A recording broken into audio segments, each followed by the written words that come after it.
Welcome back, Daniel. Welcome back. I've been here almost a week. Welcome back in the sense that you haven't done the podcast since you got back. Yeah, I feel like you're really stretching that one. Probably. So, what are we talking about other than your adventures in Florida last week? Yep, I think we've spent enough time talking about said adventures. So that said, I did have a really interesting conversation, multiple conversations at the FPA Next Gen conference last week with some other planners, and it got me thinking. I'd want to really talk about building your financial team, the pros and cons of working with more than one financial planner, and how to vet, financially adjacent professionals like insurance agents or real estate brokers.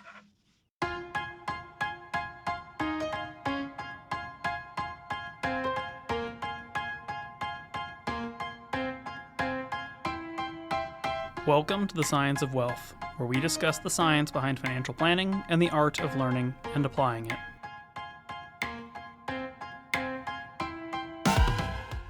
All right. So a little bit of stuff from Florida, but it's just the stuff you're thinking about as you walk away from it, I guess. So all right. So building your financial team. Talk to me a little bit about that. Yeah, so one of my observations from the conference is, there's a lot of firms out there. It tends to be bigger firms, and they do everything in house, right? It's like we have someone that does insurance, we have someone for estate planning, we have someone who will do your tax prep, and then we have us, the finance professionals as well, who do the planning. And then there's other firms where they're like, no, we just do planning. Adding on these other services takes away from our ability to do planning, and we'd rather, just look into the independent market to see where we could find the best insurance person, the best estate person. And I think you can make an argument for both, right? On the one side, there's the convenience factor of doing it in-house. I'd assume more of their clients also have these things in place, as opposed to when you find a firm where they do all of it just independently, it might be more difficult to follow up and get some of these things done. So I wanted to talk about, maybe the pros and cons of both. I think it's an interesting question because I think there's sort of an hourglass approach to this, in terms of like the shape, and it really is defined by how you're approaching it. So there's the self-rationalizing version of this, which I don't think is very good, and I think there is the large institutional value proposition approach to this, and I think they're very different approaches with very different arguments for them, and I think one comes away really well and one comes away very poorly. All right, let's talk about the first of the two arguments then. Sure. The self rationalizing argument is essentially based on conflicts of interest more than anything. So it is the fee based financial advisor, financial planner coming in and saying, well, we have a big tool belt. And I'll speak from experience here, right? This was me when I started as a financial planner. We're going all the way back to 2015. And so I'm going to be fee based. I'm going to have investment ability. I'm going to be able to do it on a commission basis or on a fee basis. I'm going to have the ability to broker insurance products, et cetera, et cetera. And the idea there, or the argument there is, well, because I've got so many tools in my tool belt, I'm a better one stop shop for my clients. But that's actually a rationalizing approach to it because you are not a one stop shop for all your clients. You are a couple of stops, and specifically the highest revenue to lowest effort stops, right? The ability to sell a permanent life insurance policy with a big target premium to it, where you're going to get paid 120% of the first year premium, or the ability to put somebody's life savings in an annuity, and you're going to get a 7% upfront, commission on that variable annuity or something like that, where, something like 3 hours of due diligence and an hour of paperwork could translate into $70,000 cash upfront off of $1 million investment portfolio. So it just becomes this thing where, I think the self rationalizing thing here is, well, I'm giving my clients all this help and all this support, and they really need all these things anyway. Well, two things to that. One, you say they need all these things, but you are only actually doing a couple more things than financial planning, and they just happen to be sort of the high revenue to low time effort things. But then also, well, by that logic, shouldn't you also be doing their mortgage? Shouldn't you also be their bank? Shouldn't you also be their tax preparer? Shouldn't you also be their law firm or their estate firm? Like, there's a million other things that go into financial planning or financial plans in general that you're not offering, but you're saying that it's very important that you have a large tool belt, but for all those other things, you just happen to specifically offer the most most revenue producing things in addition to your apparently core service of financial planning.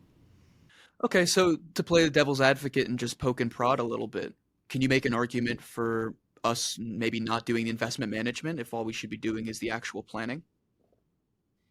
I think is actually a really great argument for that. That argument really is the advice only movement in the financial planning universe.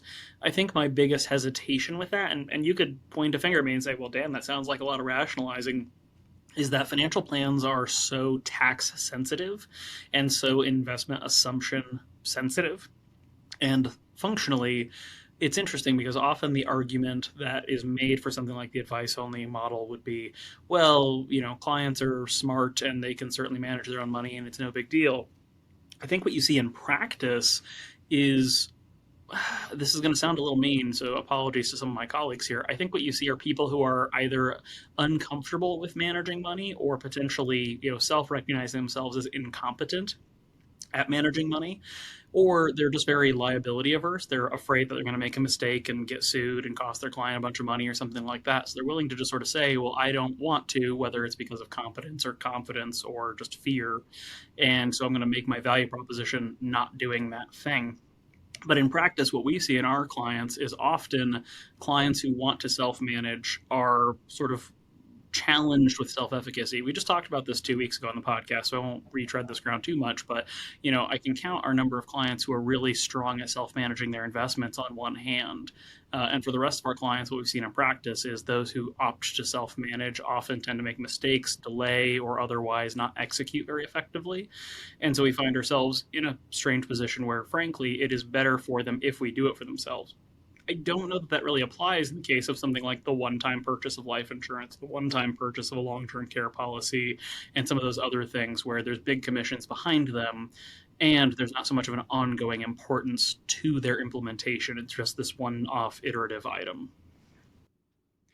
No, I completely agree, right? Like, we've been focusing on insurance as an example of a potentially high revenue, low effort and time commitment for the planner. Um, but something that's probably not in that realm that is still convenient for a client could be something like tax preparation.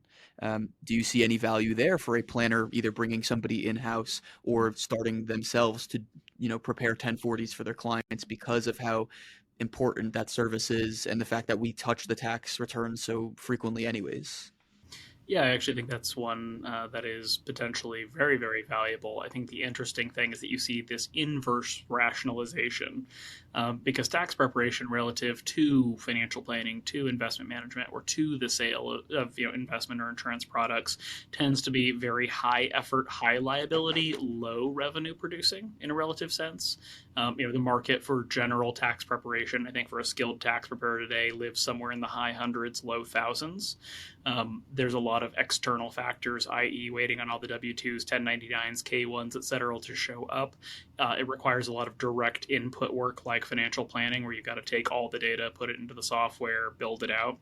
Requires a lot of ongoing continuing education to be good at tax preparation, differently stated than tax planning, which are two different things, right? One is the sort of overall scheme of tax efficiency. One is the literal technical skill of doing a tax return accurately and correctly. And so what you see is a lot of people shying away from that offering because it has a high technical demand to it and a low revenue turnaround, despite the fact that the delivery of a correct, well-structured tax return or tax filing is actually a very good value add. And I think that sort of pivots to the larger institutional half of that hourglass I described, which is there are some big firms out there that have been really deliberate and thoughtful over time about creating internal estate planning teams, internal tax preparation teams, internal financial planning teams, and use sort of the economies of scale to do a really good job of delivering on all of those services.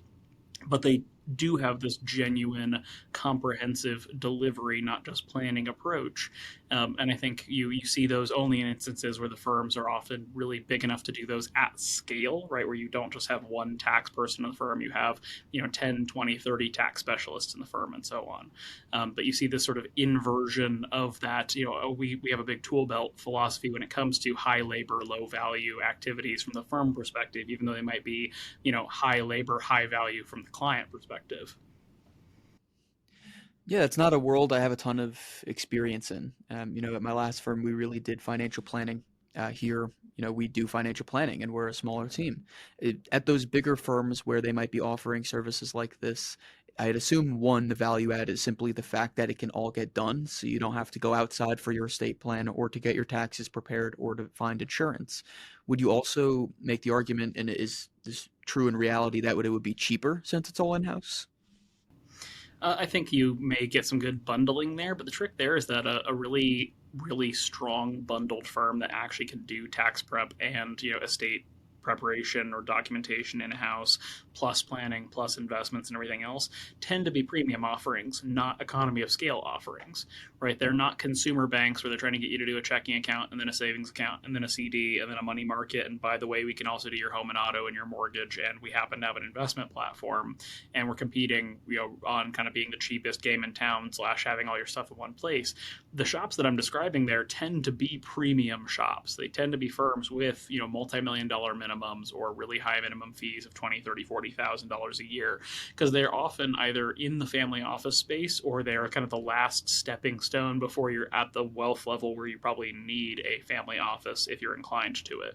And so from that standpoint, it's not tiny firms that just happen to have like one tax guy on staff or one attorney on staff or something like that. It tends to be firms that essentially are as big as a tax practice or as big as a planning practice or as big as an investment management practice internally, right? They've got 10, 20, 30 people in the tax department and in the planning department and in the investment department and so on, such that those departments can be specialized internally. And then they just happen to support all the clients under one roof instead of having, this local tax firm that we work with and this local planning firm we work with and this local insurance agency and so on.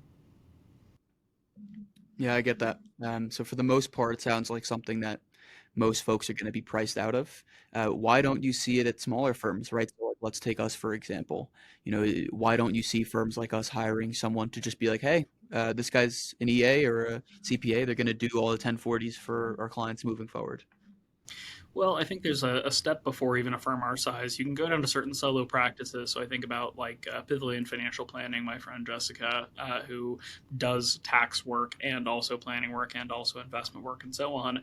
And not to say Jessica is the specific case here as I now go on to say this, but a lot of these tend to be high touch lifestyle practices where they only have 40 or 50 clients. They do really good planning, really good tax work, etc. But they also would, could, or should be charging a premium price for that service. And then they don't really have any intention of growing bigger. So they're able to serve their 40, 50, 60 clients really, really, really well. But they don't ever tend to, get larger as a practice. They're not going to hire people, scale, et cetera. So then they don't, they would or they could if they did that, but they don't. In a practice like ours, the issue really does become a kind of a key man problem and a scale problem, right? So let's say in our practice today, we work with 195 clients. We hire an EA, we hire a CPA. They're going to do all the tax returns for all our clients. Okay. I'm not a tax preparer. I don't have a PTIN. I'm not an EA. I'm not a CPA. So this person is the only person here who really supposedly has the skills or the ability to do this work. I can't supervise their work in any meaningful sense, right? Like I can put their tax returns from tax return software through Holistiplan or something else and try to highlight any errors or issues that I see. I can maybe catch a missing, Roth conversion form or something like that. But as we get into more advanced things like, well, this client has a C Corp return with 17 partners. Okay, are we going to do corporate returns as well as personal returns? If we don't do the corporate returns, are we comfortable with the quality of the work then? When do the tax docs come in for their corporate things? Are we going out on extension? There's just a lot of sort of infrastructure that we don't have, both in a skill sense, but also in a capacity bandwidth sense. What if that person quits on February 15th, but we've signed contracts with 195 households saying we're going to do their taxes? Now what? Right? What if that person becomes sick, ill, injured, wants to take a vacation? So there's just a lot of key person issues where, to some extent, if we were going to add tax preparation onto a small practice like ours, we would have to be 2, 3, 4 times the size we already are. And we'd probably have to acquire a team of tax preparers as opposed to just bringing in one person to provide it. And then back to service model, we're not priced to have tax preparation done in house. So then how are we revisiting the cost of that service, the cost of those professionals, and having clients pay for it? Are we going from our 0.5% of net worth to 1%? Are we just raising our minimum from 4,800 to 7,500? Are we turning down everybody with less than $1 million? Like, how are we, how are we dealing with the business problem that comes with that? And then all that to still circle around to, we don't have that tax preparation specialization expertise in house already. And so we then have to take it on good faith that the firm or the team or the professionals we hire for that are going to be excellent at it and are going to deliver at the appropriate quality. It's a really big risk to take on as a practice, both for ourselves as the firm, but also even for our clients to then rely on us to do this for them when in fact we may not be that competent or good at it.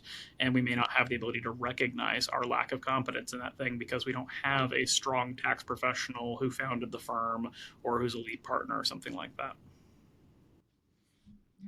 Okay.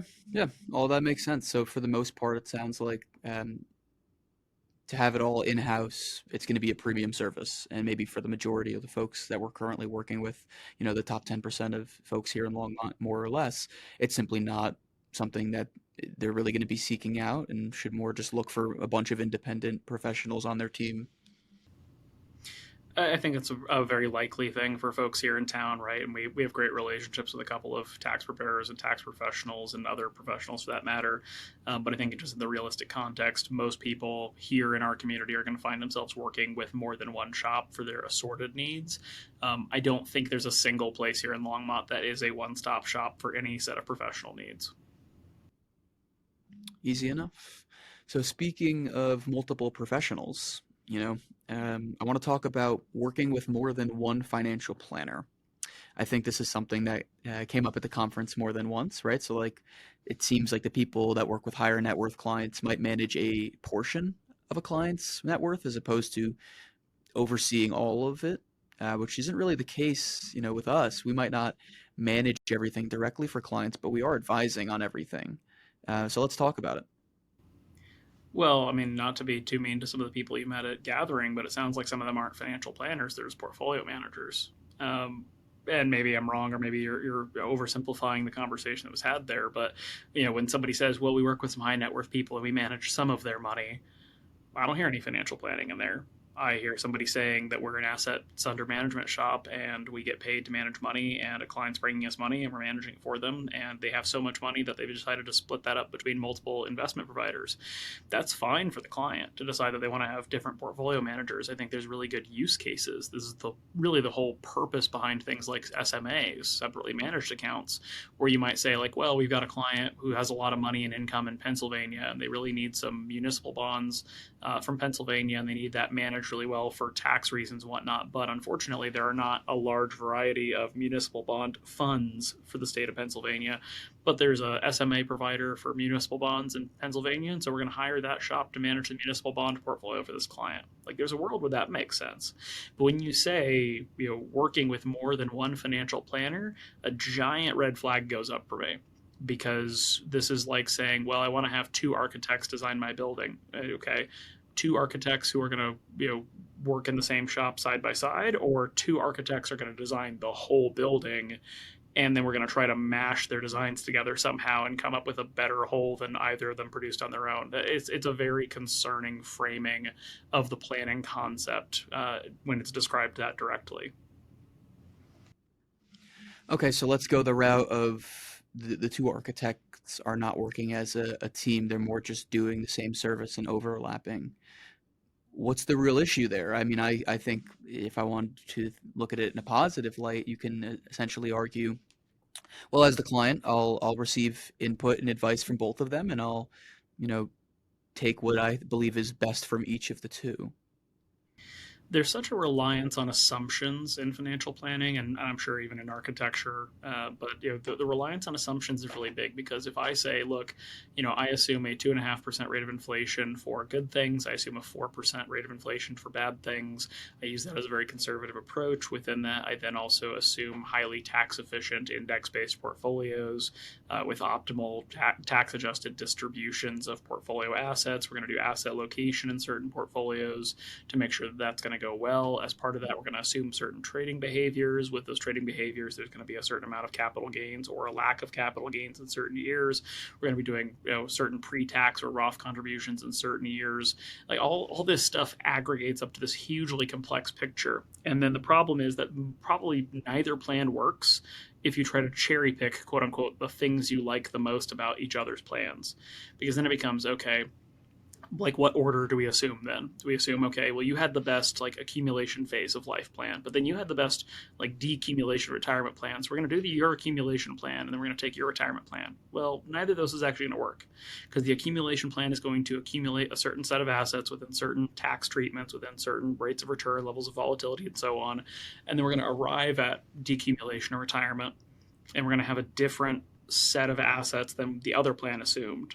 So then the other plan's retirement plan is essentially pointless, because it's built on assumptions that are not the same. And so even though the overall strategy might still be applicable, we now essentially have to redo it. So now we have this sort of thing where if we're trying to cherry pick or pick and choose the things we like the most about one thing or the other, then that's a problem. The other factor here is there's just an element of sort of professional conflict. And I don't say this maliciously, but there's a problem here in which one planner might be inclined to tell the client more of what they want to hear than what they need to hear.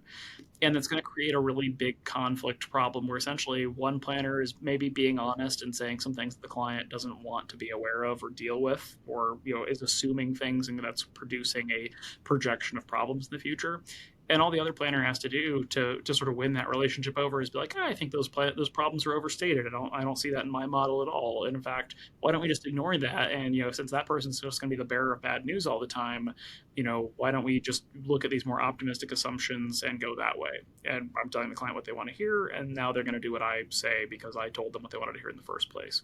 So I think it's really problematic because functionally, again, there's this idea that maybe you can like take the lobby from the building and then get the office design from the other architect or something like that. But neither of these things are really designed to function together. It's not just making two different main courses for dinner and picking, eating a little bit of one and eating a little bit of another. It is a complex model that makes assumptions about what's happening today all the way through the rest of your life. And if either planner has fundamentally different assumptions, they're going to come up with fundamentally different recommendations, or they may even use the same assumptions, but still, as a matter of professional judgment, have different recommendations. And these are not really things we can just mash together effectively.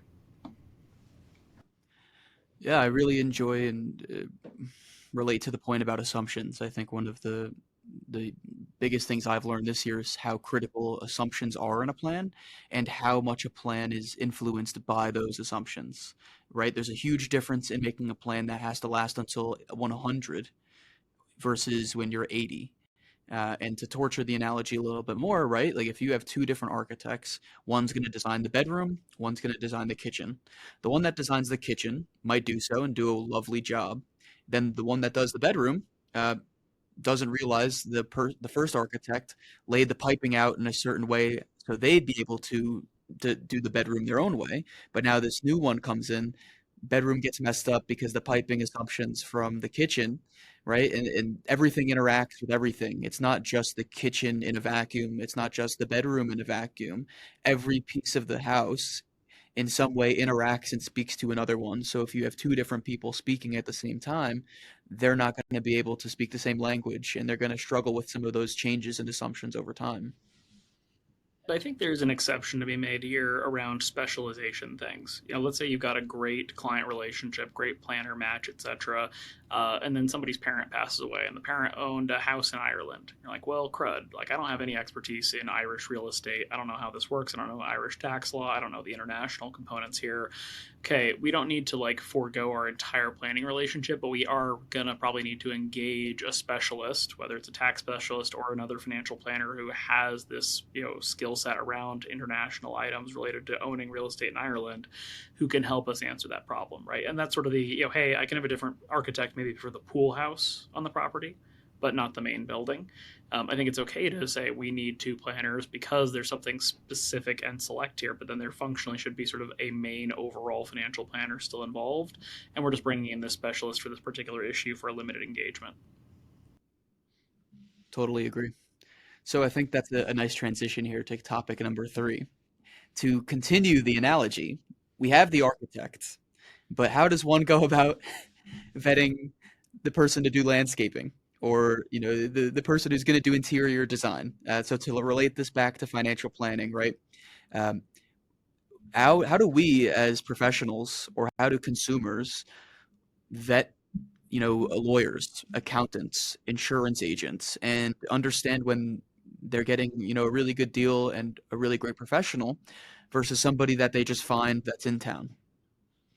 So I think the easiest answer here is to try to hold that other professional to the same standards we are held to, as far as needing to be a fiduciary essentially at all times, having clear compensation, disclosing conflicts of interest, having the obvious demonstrated competency, or in cases where that's not practical, understanding the specific hazard that is involved. So, for example, we send a ton of referrals to a State Farm agent here locally. State Farm is essentially a captive agency. They have a couple of exceptions, but generally speaking, if you go to State Farm, you're going to get a State Farm insurance policy, home, auto, whatever the case is. We know that when we make the referral in the first place. And to overcome that, we ask for quotes before we actually introduce the client. And we compare those quotes to quotes we get from other third party brokers to the client's existing policies. And we only make that connection if there actually is sufficient value, right? Reduction in premiums, better coverage, both if possible, by switching to that agency versus to a different carrier or just sticking with their existing policies. That agent understands that that's the dynamic. We understand that that's the dynamic. That's how we approach it.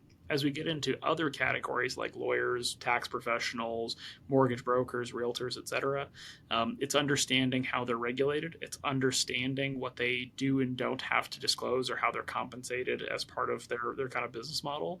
And it's having a very direct conversation with those professionals before getting a client involved with them to make sure that there's a crystal clear understanding about expectations and kind of how we're going to work with them, or whether we will not work with them if they're not willing to work within those parameters.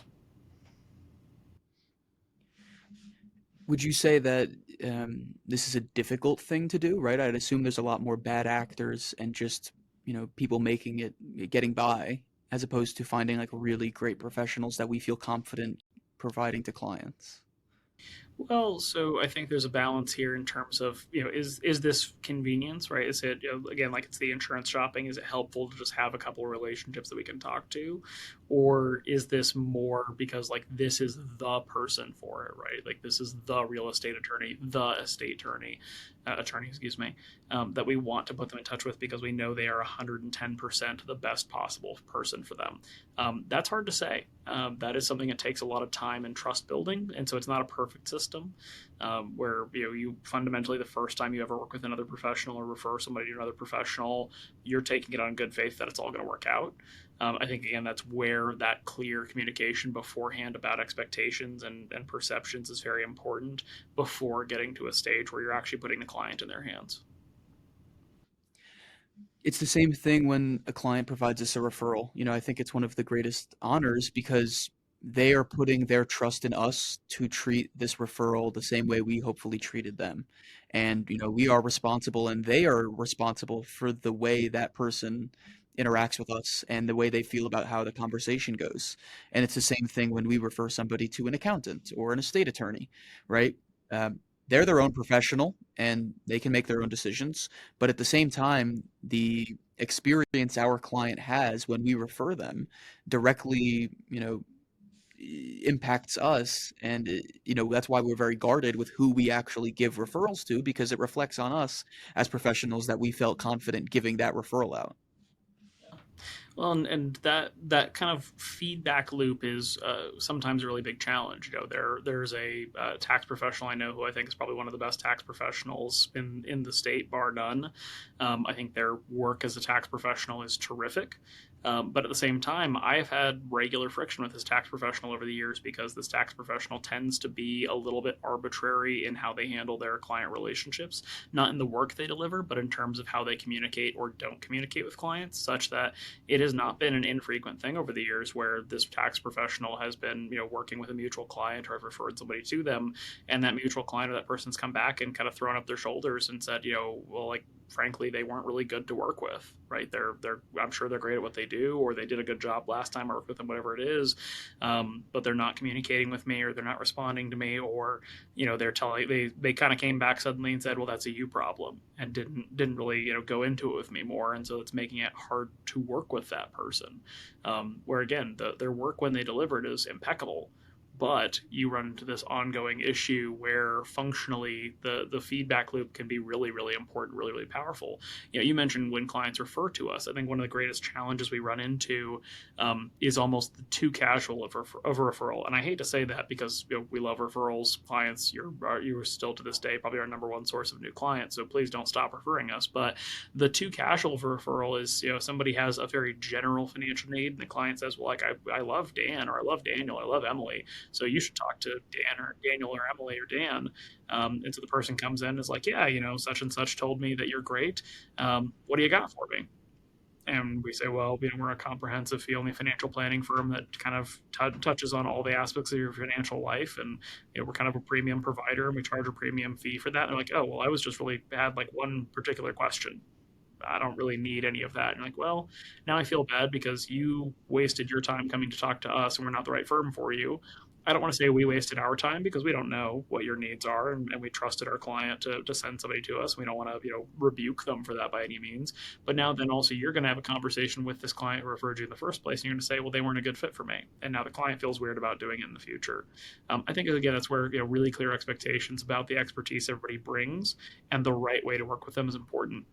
I try every time that I refer a professional to a client to talk to that professional before I send it, because I don't want that client to just bounce off of them and say, sorry, they're not taking clients. So why'd you send them to me? Or why'd you send me to them? Excuse me. Well, I didn't realize that. So I'm going to try to make that as smooth as possible from a client perspective, because this is not your domain. You don't live here. You don't live in these professional relationships, nor should you have to. You're relying on me as your financial planner to do a good job of making sure you have a good experience and have a good relationship with that professional when you work with them.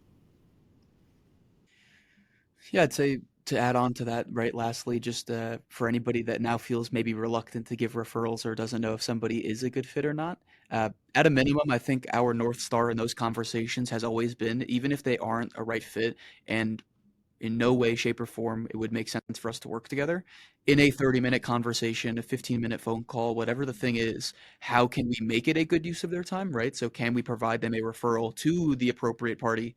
Can we answer maybe that one-off question that they do have, or at least make sure that when they leave our office after those 30 minutes, they got something out of it, even if they're not going to ever work with us? And I think that's the best thing everybody can do. It's sort of being a mensch, as it were, right? It's going out of your way to make sure that you provide value, even if this other party is not going to hire you, be a client, whatever the case is, to make sure that you respect and honor the trust somebody else placed in you by being the person you were referred to in the first place. And in turn, right, making sure that at the very, very least, this person is better for having spent the time with you. Mhm. I'd say last question to wrap it up here, whether it's a consumer or whether it's us as financial professionals, where do we find these, financially adjacent professionals who are worth a client's time and are worth referrals from us? I'm a little bit biased in this. I like to work with professionals who are engaged in the community. So, like here in Longmont, I like to build relationships with attorneys, accountants, and so on, who volunteer at nonprofits or as part of the Chamber of Commerce, who give their time above and beyond themselves. I find there's a decent correlation between people who are willing to share their time or share their expertise with the public for the public good, and those who then tend to do decent work, as opposed to those sort of people who are just sort of always really focused on business development and trying to get theirs out of their relationships.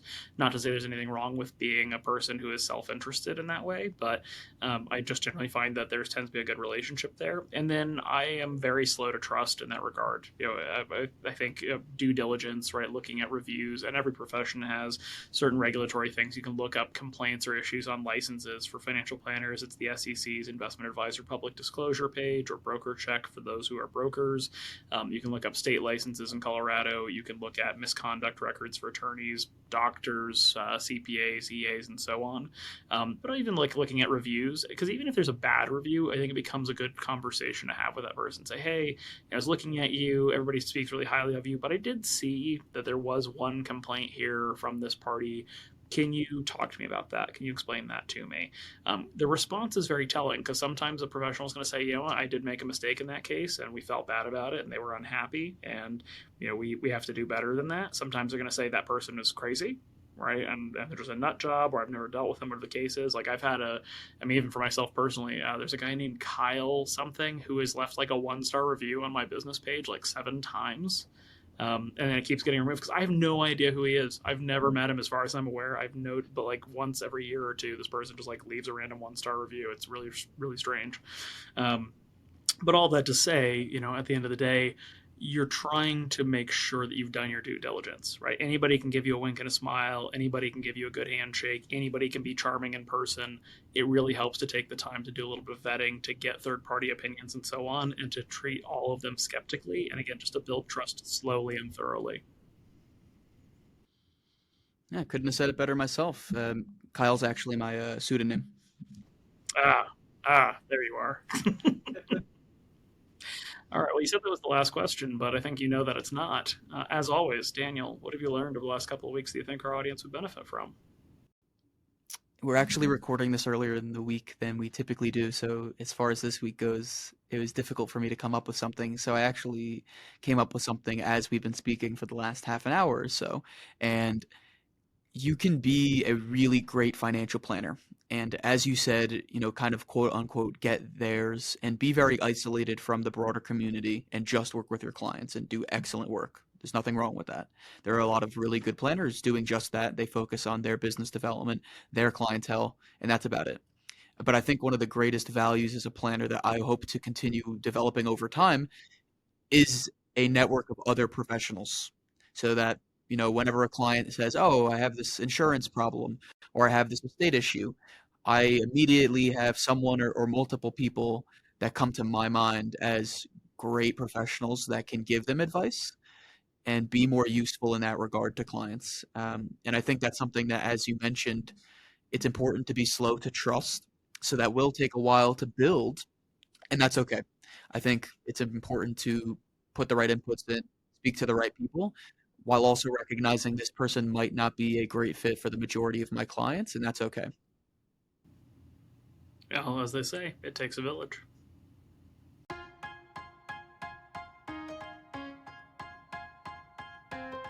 The Science of Wealth is produced by My Wealth Planners, a registered investment advisor in Colorado. The theme song is This Is Your Time by Dan Phillips.